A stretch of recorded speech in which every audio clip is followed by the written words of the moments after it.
Hello everyone, exercise 14.2। अब करते हैं question number 3, factorise the expressions. जैसे कि इससे पहले वाले क्वेश्चंस में भी हमने किए थे फैक्टराइज, तो यहाँ पर भी हमें फैक्टराइज ही करना है। पार्ट फर्स्ट देखते हैं, A X square plus B X. इसको देखकर ऐसा नहीं लग रहा कि यहाँ पर कोई आइडेंटिटी यूज हम कर पाएंगे, तो यहाँ पर ये कोई भी आइडेंटिटी नहीं बन पाएगी। जब कोई आइडेंटिटी नहीं बन पाती तब हम क्या करते हैं, इनमें से कुछ कॉमन लेने की कोशिश करेंगे। ठीक है, तो देखिए यहाँ पर ये दो टर्म है, A X square plus B X. इन दोनों में क्या कुछ कॉमन आ सकता है वो हम यहाँ बाहर लिख लेंगे। देखिए यहाँ पर ए है, यहाँ पर बी है, इनमें से तो कुछ कॉमन आएगा नहीं। एक्स स्क्वायर का मतलब होता है एक्स इंटू एक्स, और यहाँ पर एक सिंगल एक्स है, तो इन दोनों में से एक्स कॉमन हम ले लेते हैं बाहर। ठीक है, इक्वल लगा के एक्स ले लेते हैं बाहर और लगा देंगे ब्रैकेट। तो ए एक्स स्क्वायर का मतलब क्या था, ए इंटू एक्स। तो एक तो बचा हमारा ए। ठीक है, एक्स स्क्वायर का मतलब एक्स इंटू एक्स बताया मैंने अभी, एक एक्स हमने बाहर ले लिया, एक एक्स अंदर रह गया, तो एक एक्स को हम यहाँ लिख लेंगे। ठीक है, प्लस बी एक्स में से एक एक्स हमने बाहर ले लिया, क्या बचा, सिर्फ बी बचा। ठीक है, अगर आप इसको एक्स को अंदर मल्टीप्लाई करेंगे तो इतना ही आएगा। चाहे तो आप इसको क्रॉस चेक करके एक बार देख सकते हैं। ठीक है, तो पार्ट फर्स्ट हमारा कंप्लीट हो गया। पार्ट सेकंड देखते हैं। देखिए 7p² प्लस 21q², यहाँ भी देखें तो यहाँ पर भी कोई आइडेंटिटी नहीं बन रही। ठीक है, तब हमें क्या करना है, हमें यहाँ कोशिश करनी कि इन दोनों टर्म से कुछ कॉमन फैक्टर बाहर आ जाए। देखिए यहाँ 7p², यहाँ 21q², यानी कि ये दोनों 7 के फैक्टर हैं। 21 को हम लिख सकते हैं 7 इंटू 3, और यहाँ पर 7 है पहले से, तो 7 हम कॉमन ले लेंगे बाहर। और क्योंकि p² और q² में से कुछ कॉमन नहीं ले सकते, तो 7 के बाद ही डायरेक्ट हम ब्रैकेट लगा देंगे। क्या बचेगा, फर्स्ट टर्म में से तो बचेगा p², क्योंकि 7 हम बाहर ले चुके हैं, प्लस 21 का मतलब 7 इंटू 3 होता है, तो 7 हम बाहर ले चुके हैं, तो क्या बचेगा 3, और साथ में q²। ठीक है, आप 7 को अंदर मल्टीप्लाई जब करेंगे तो इतना ही आएगा। ठीक है, पार्ट सेकंड हमारा कंप्लीट हो गया। अब करेंगे पार्ट थर्ड। देखिए यहाँ पर ये 3 टर्म है, यहाँ पर भी हम कुछ कॉमन लेने की कोशिश करेंगे। ठीक है, क्योंकि यहाँ पर भी कोई आइडेंटिटी नहीं बनेगी। ठीक है, तो तीनों में क्या कॉमन है, देखिए 2 तो तीनों में कॉमन है, तो पहले तो हम लिख लेते हैं यहाँ पर 2। एक्स देखें तो देखिए एक्स यहाँ पर 3 बार है, एक्स इंटू एक्स 3 बार लिखेंगे एक्स क्यूब को। यहाँ पर एक बार है एक्स, और यहाँ पर एक बार है, तो देखा जाए तो तीनों टर्म में एक्स जो मिनिमम कॉमन है वो हम बाहर लिख लेते हैं। तो इन तीनों में कम से कम एक्स तो एक बार कॉमन है। ठीक है, तो एक्स हम बाहर ले लेते हैं, लगा देते हैं ब्रैकेट। देखिए एक्स के अलावा कुछ भी कॉमन नहीं है, क्योंकि अगर मैं बात करूं वाई, तो वाई सिर्फ इसमें है, इसमें नहीं है, इसमें नहीं है। जो भी हम कॉमन लेंगे वो तीनों में आना चाहिए। ठीक है, तो सिर्फ 2x ऐसा है जो कि इन तीनों में है, इसलिए हमने 2x बाहर लिखा।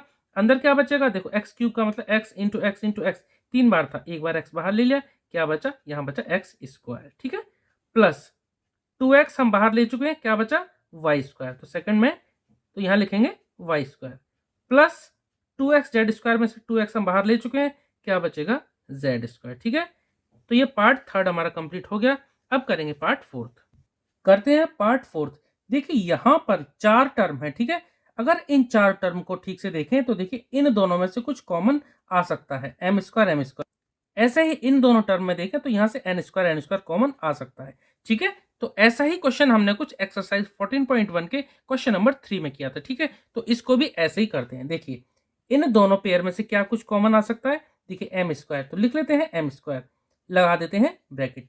तो यहाँ तो बचता है a, प्लस यहाँ से m² हमने बाहर ले लिया, क्या बचेगा, यहाँ बचेगा b। ठीक है, इन दोनों टर्म में से कॉमन आ सकता है n², तो प्लस n² हम यहाँ पर लिख लेते हैं और लगा देते हैं ब्रैकेट। यहाँ क्या बचेगा, b। ठीक है, b प्लस n² यहाँ से भी ले लिया, तो यहाँ क्या बचेगा, a। अब अगर आप देखें तो देखिए a प्लस बी, और यहाँ पर भी a plus B, b plus a या a प्लस बी एक ही बात है। ठीक है, तो यहाँ पर ये दोनों ब्रैकेट क्या आ गए, कॉमन आ गए। ठीक है, दोनों ब्रैकेट सेम आ गए। तब हम क्या करेंगे, जो दो ब्रैकेट सेम आए उसको हम एक बार लिख लेंगे, यानी कि a प्लस बी, और दूसरे ब्रैकेट में हम क्या करेंगे, जो बाहर लिखा यानी कि m² प्लस n²। ठीक है, इस तरह से कर लेते हैं। इसको आप ऐसे भी समझ सकते हैं कि हमने इस पूरे में से और इस पूरे में से b प्लस ए या a प्लस बी को कॉमन बाहर ले लिया, लगा दिया ब्रैकेट। जब ये हमने बाहर ले लिया तो यहाँ क्या बचा, m² लिख लिया, प्लस इसमें से b प्लस ए या a प्लस बी बाहर ले लिया है, तो क्या बचा, n², तो n² हमने यहाँ पर लिख दिया। ठीक है, इस तरह से पार्ट फोर्थ हमारा कंप्लीट हो गया। अब देखते हैं पार्ट 50।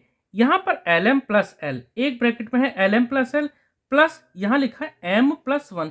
चाहो तो आप इसको भी ब्रैकेट में बंद कर सकते हैं। ठीक है, देखिए यहां पर से अगर l हम कॉमन ले लेंगे तो यहां क्या बचेगा, m+1। देखिए यहां से अगर हम l कॉमन ले लेंगे तो यहां क्या बचेगा ब्रैकेट में, m+1।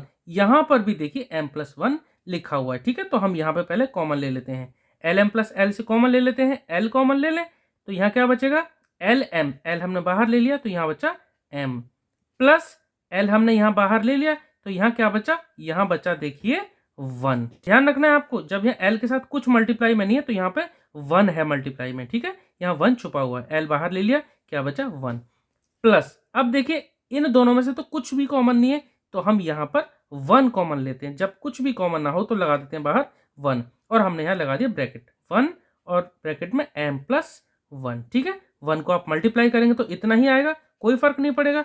अब देखिए ये दो ब्रैकेट हमारे कॉमन आ गए, या यूं कहें ये दो ब्रैकेट हमारे सेम आ गए। तो जो ब्रैकेट सेम आ जाते हैं उनको हम एक बार लिखते हैं, यानी m+1, ये दो ब्रैकेट सेम थे एक बार लिख दिया, प्लस नहीं सॉरी अगले ब्रैकेट लगाएंगे और यहाँ जो बचा l+1 इनको हम एक ब्रैकेट में लिख देंगे। चाहे तो आप इसको ऐसे समझ लीजिए, जो ब्रैकेट सेम था वो हमने बाहर ले लिया और ब्रैकेट लगा दिया, यहाँ क्या बचा l, प्लस ये हमने बाहर ले लिया तो क्या बचा यहाँ पे 1, ठीक है। इस तरह से आप समझ लीजिए। तो ये दो ब्रैकेट आ गए और ये पार्ट 5th हमारा कंप्लीट हो गया, ठीक है। अब करेंगे पार्ट 6th, करते हैं पार्ट 6th। देखिए यहां पर देखा जाए तो देखो y+z ये दोनों ब्रैकेट सेम है, ठीक है। तो हम एक काम करते हैं, कॉमन फैक्टर में ये ब्रैकेट ही बाहर ले लेते हैं, यानी हमने लिख दिया y+z, ठीक है। ब्रैकेट बंद कर दिया। अगले ब्रैकेट में y+z में मल्टीप्लाई हो रहा था y, तो ये तो हमने बाहर ले लिया, तो क्या बचा y लिख दिया, प्लस ये ब्रैकेट हमने कॉमन ले लिया था बाहर, क्या बचा 9 मल्टीप्लाई में, तो हमने यहाँ पे 9 लिख दिया, ठीक है। इस तरह से एक स्टेप में पार्ट 6 हमारा कंप्लीट हो गया। अब देखते हैं पार्ट 7th। देखिए यहां पर ये 4 टर्म है, ठीक है। हमें कोशिश करनी है कि दो दो के पेयर बन जाएं। ध्यान रखना है आपको पेयर में वही लेने हैं जिसमें से कि हम ज्यादा से ज्यादा कॉमन ले सकते हैं, ठीक है। इन दोनों टर्म में अगर देखा जाए तो ये तो है 5, ये 20 का मतलब 5 × 4, यानी दोनों से 5 कॉमन ले सकते हैं बाहर, और यहाँ y², यहाँ पर y, दोनों में से y भी बाहर ले सकते हैं, ठीक है। तो इन दोनों में से हम क्या कॉमन लें, इन दोनों में से हम 5y कॉमन ले लेते हैं, ठीक है। y², 5y² यानी 5 × y × y, एक y बाहर ले लिया, एक y हमारा अंदर रह गया, माइनस है माइनस लगा दो। 20 का मतलब क्या है 5 × 4, 5 हमने बाहर ले लिया है तो यहाँ बचा 4, ठीक है। y हमने बाहर ले लिया है तो यहाँ y नहीं लगाएंगे, ठीक है। अब अगर इन दोनों टर्म में देखा जाए तो देखिए -8z + 2yz, देखिए 8 को भी हम 2 के टर्म में तोड़ सकते हैं और यहाँ पे 2 है और एक z यहाँ पर है, z यहाँ पर ही है, ठीक है। तो मैं यहाँ प्लस ही रहने देता हूँ, प्लस, और ले लेता हूँ कॉमन 2z, ठीक है। 2z कॉमन लिया, क्यों, देखिए 8 क्या है 2 × 4, जब 2 मैंने बाहर ले लिया तो अंदर लगाना पड़ेगा 4। ध्यान रखिए यहाँ माइनस में है, मैंने सिर्फ यहाँ प्लस ही लिया है तो अंदर रहेगा साइन माइनस का, ठीक है। -4, 2 को मल्टीप्लाई करेंगे -4 से तो कितना आ जाएगा -8, ठीक है। तो 8 से 2 बाहर ले लिया, 4 को हमने अंदर रखा, z था z बाहर हमने यहाँ ले लिया है, प्लस है प्लस रहने दिया, 2z हमने यहाँ बाहर ले लिया, क्या बचा यहाँ y, ठीक है। अब अगर आप यहाँ पर देखें तो देखो y -4, यहाँ पर -4 + y, यानी ये भी y -4 है। अब देखिए अब हम इसको क्या लिख सकते हैं, पहले तो इसको तो ऐसे रहने दो 5y, y -4। हम एक काम करते हैं, इसका ऑर्डर चेंज कर देते हैं, यानी 2z को ऐसे रहने देते हैं, y को पहले लिख देते हैं ब्रैकेट में और -4 को बाद में लिख देते हैं। देखिए कोई फर्क नहीं पड़ेगा, आप अगर आप ऐसे भी करते डायरेक्ट तब भी कोई दिक्कत वाली बात नहीं थी। अब देखिए जो ब्रैकेट सेम है उसको हम एक बार लिख लेंगे, यानी कि y -4, और जो हमारे यहाँ बचा वो हम अगले ब्रैकेट में लिख देंगे 5y + 2z, ठीक है। इस तरह से पार्ट 7th कंप्लीट हो गया, ठीक है। अब करते हैं पार्ट 8th। देखिए यहाँ पर ये 4 टर्म है, ठीक है। हम यहाँ पर पेयरिंग कर लेते हैं, इन दोनों टर्म का एक पेयर बना लेते हैं, इन दोनों टर्म का एक पेयर बना लेते हैं, ठीक है। और हम इनमें से कुछ कॉमन फैक्टर ले लेते हैं। 10ab + 4a, इन दोनों में देखा जाए तो देखिए वेरिएबल तो दोनों में a कॉमन है, ठीक है। और अगर हम 10 और 4 की बात करें तो देखिए दोनों ही 2 के मल्टीपल है, 2 5 जा 10 और 2 2 जा 4, तो दोनों में से 2 कॉमन बाहर आ सकता है, ठीक है। तो 2 ले लेते हैं और a दोनों में है तो a ले लेते हैं, ठीक है, और लगा देते हैं ब्रैकेट, ठीक है। तो देखो 10 क्या 2 × 5 होता है 10, 2 बाहर ले लिया तो क्या बचेगा, यहाँ पर बचेगा 5, ठीक है, और b, क्योंकि हम a बाहर ले चुके हैं तो क्या बचा 5b + 4a, 4 का मतलब क्या था 2 × 2, उसमें से हम 2 बाहर ले चुके हैं तो एक 2 बचेगा, ठीक है। तो यहाँ हमने लिख दिया 2, और a हम ले चुके हैं तो a हम यहाँ नहीं लिखेंगे, ठीक है।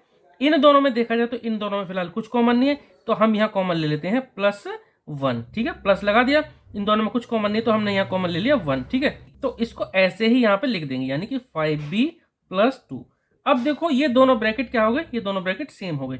जब दो ब्रैकेट हमारे सेम हो जाए, या फिर हम ये कहें कि दो ब्रैकेट हमारे कॉमन आ जाए, तो हम जो ब्रैकेट कॉमन है या जो दो ब्रैकेट सेम है वो हम ऐसे ही लिख देंगे। जो ब्रैकेट सेम है उस ब्रैकेट को एक बार हम लिख देंगे, और अगले ब्रैकेट में उन ब्रैकेट में जो मल्टीप्लाई हो रहा है, जैसे कि इस ब्रैकेट में हो रहा है मल्टीप्लाई 2a प्लस इस ब्रैकेट में मल्टीप्लाई हो रहा है 1, हम इस तरह से लिख देते हैं। ठीक है, आप इसको ऐसे भी समझ सकते हैं कि हमने यहाँ पर इन दोनों ब्रैकेट को यहाँ कॉमन लिया है। जब इन दोनों ब्रैकेट को कॉमन लिया है तो यहाँ बचेगा 2a प्लस यहाँ बचेगा 1। ठीक है, इस तरह से पार्ट 8 हमारा हो गया। अब करेंगे पार्ट 9। यहाँ भी हम क्या करेंगे, यहाँ भी हम पेयरिंग कर लेते हैं। ठीक है, इन दोनों टर्म को एक साथ ले लेते हैं पेयर में, और इन दोनों को एक साथ ले लेंगे पेयर में। ठीक है, इन दोनों टर्म से हम क्या करेंगे, कुछ कॉमन फैक्टर बाहर ले लेंगे। देखिए यहाँ पर y है, वेरिएबल देखा जाए तो यहाँ दोनों में y कॉमन है, और नंबर देखो ये 6 क्या है 2 × 3, और ये 4 क्या है 2 × 2, यानी कि दोनों में 2 कॉमन आ सकता है, और वेरिएबल क्या आएगा y। ठीक है, तो 2y हमने बाहर ले लिया। क्या बचेगा यहाँ पे, देखो 6 क्या था 2 × 3, 2 हमने बाहर ले लिया, तो बचा हमारा 3 और बचा x। ठीक है, क्योंकि y हम बाहर ले चुके हैं। ठीक है, तो इसमें से कॉमन आ गया 2y। ठीक है, तो इसमें से कॉमन आ गया हमारा 2y, तो ब्रैकेट में हमने क्या लिख दिया 3x। माइनस लग रहा है, माइनस लगा देते हैं। 4y क्या था 2 × 2 × y, तो 2y हम बाहर ले चुके हैं, तो एक 2 हमारे यहाँ पे रह गया, तो हमने यहाँ लिख दिया 2। इन दोनों में से क्या कॉमन ले सकते हैं, इन दोनों में से हम कॉमन लिख सकते हैं, देखिए 3, क्योंकि 3 × 2 = 6 होता है और 3 × 3 = 9 होता है, यानी दोनों ही 3 के मल्टीपल हैं। तो देखिए हम यहाँ बाहर ले लेते हैं कॉमन 3। ठीक है, यहाँ क्या बचेगा 3 × 2 = 6 होता है, तो 3 बाहर ले ले तो अंदर बचा 2। माइनस 9 क्या होता है 3 × 3 = 9 होता है, और एक 3 हमने बाहर ले लिया, तो 3 × 3 = 9, यानी एक 3 हमारे यहाँ पे अंदर रह गया, और साथ में रह गया x। ठीक है, अब अगर देखा जाए इन दोनों ब्रैकेट को, तो देखो ये है 3x - 2 और ये है 2 - 3x। ठीक है, तो ये दोनों ब्रैकेट कुछ सिमिलर से हैं, लेकिन यहाँ पे 3x में से 2 घटा रहे हैं और यहाँ पे 2 में से घटा रहे हैं। तो हम क्या करेंगे अगली स्टेप में कि हम इस ब्रैकेट से माइनस कॉमन ले लेंगे। जब हम माइनस कॉमन ले लेंगे तो ये हो जाएगा 3x - 2। ठीक है, तो ये दो ब्रैकेट हमारे सेम आ जाएंगे। ठीक है, और आने ही चाहिए। देखो 2y हमने यहाँ लिख लिया, क्या बचेगा 3x - 2। ठीक है, इन दोनों में से मैंने कहा इन दोनों टर्म से जब माइनस कॉमन लेंगे तो ये 3 में मल्टीप्लाई होगा माइनस, यानी कि -3, और अंदर हो जाएगा क्या 3x - 2। जैसा कि आपको मैंने पहले भी बताया कि हम किसी ब्रैकेट से जब माइनस कॉमन लेते हैं बाहर, तो अंदर के साइन चेंज हो जाते हैं। देखो -3x था, अब हो गया +3x, यहाँ प्लस का 2 है, ये हो गया -2। ठीक है, अब देखिए ये दो ब्रैकेट हमारे क्या आ गए, ये दोनों ब्रैकेट हमारे सेम आ गए। जब ये दोनों ब्रैकेट हमारे सेम आ गए तो हम यहाँ कॉमन ले लेते हैं, तो क्या हो जाएगा 3x - 2, और अगले ब्रैकेट में इन ब्रैकेट में जो टर्म मल्टीप्लाई हो रही है, यानी कि यहाँ पर 2y हो रहा है मल्टीप्लाई, तो 2y लिख देते हैं, और इसमें मल्टीप्लाई हो रहा है -3, तो -3 को यहाँ लिख देते हैं। ठीक है, इस तरह से दो ब्रैकेट आ गए। ठीक है, तो पार्ट 9 हमारा कंप्लीट हो गया, और इसी के साथ क्वेश्चन नंबर 3 भी हमारा कंप्लीट हो गया। आई होप कि आपको समझ में आया होगा। Okay, thank you.